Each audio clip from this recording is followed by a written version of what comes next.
১৯৭৫ সালের ১৫ই আগস্ট বাংলাদেশের স্থপতি বঙ্গবন্ধু শেখ মুজিবুর রহমানকে সপরিবারে হত্যা করা হয়েছিল।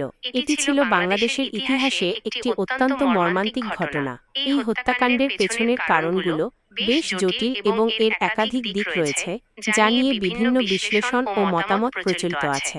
কিছু প্রধান কারণ নিচে উল্লেখ করা হলো। রাজনৈতিক উচ্চাকাঙ্ক্ষা ও ক্ষমতা দখল। হত্যাকাণ্ডের প্রধান কারণগুলির মধ্যে অন্যতম ছিল কিছু সামরিক কর্মকর্তার ক্ষমতা দখলের উচ্চাকাঙ্ক্ষা। তারা শেখ মুজিবকে হত্যা করে ক্ষমতা কুক্ষিগত করতে চেয়েছিল।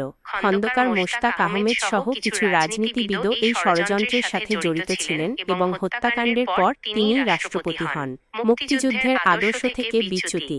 অনেকে মনে করেন হত্যাকারীরা এবং তাদের নেপথ্যের শক্তি মুক্তিযুদ্ধের মূল আদর্শ, যেমন ধর্মনিরপেক্ষতা ও বাঙালি জাতীয়তাবাদ থেকে বাংলাদেশকে সরিয়ে ভিন্ন পথে নিতে চেয়েছিল।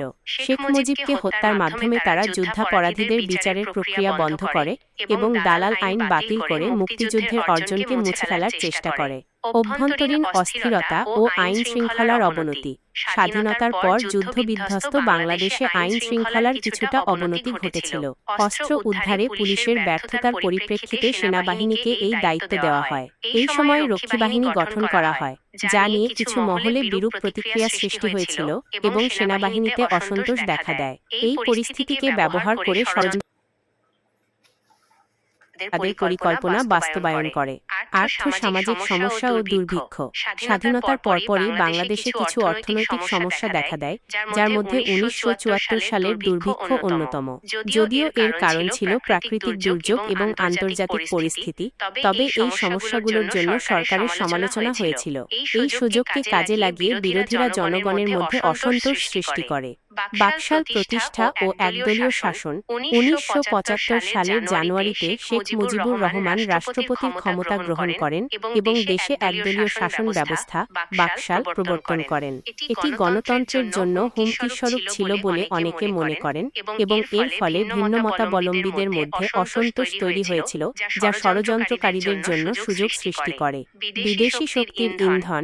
কিছু বিশ্লেষক মনে করেন এই হত্যাকাণ্ডের পেছনে বিদেশি শক্তির ইন্ধন ছিল। স্নায়ুযুদ্ধের প্রেক্ষাপটে মার্কিন যুক্তরাষ্ট্র ও সোভিয়েত ইউনিয়নের মধ্যে প্রভাব বিস্তারের প্রতিযোগিতা ছিল এবং শেখ মুজিবকে ভারত সোভিয়েত পন্থী হিসেবে দেখা হতো। লরেন্স লিপসুলজ্জ এই হত্যাকাণ্ডকে মার্কিন পাকিস্তানপন্থী ও ভারত সোভিয়েত পন্থী দুই অক্ষশক্তির কর্তৃত্ব প্রতিষ্ঠার স্নায়ুযুদ্ধের সহিংস বহিঃপ্রকাশ বলে আখ্যায়িত করেছেন। ষড়যন্ত্রকারীদের অপপ্রচার। হত্যাকারীরা এবং তাদের দোসররা শেখ মুজিবের বিরুদ্ধে বিভিন্ন ধরনের অপপ্রচার চালিয়েছিল, যা সাধারণ মানুষের মধ্যে বিভ্রান্তি সৃষ্টি করেছিল এবং কিছু মহলে তার জনপ্রিয়তা কমে গিয়েছিল।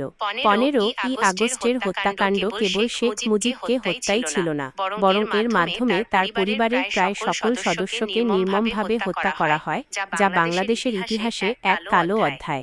এই হত্যাকাণ্ডকে বাংলাদেশের জাতীয় শোক দিবস হিসেবে পালন করা হয়।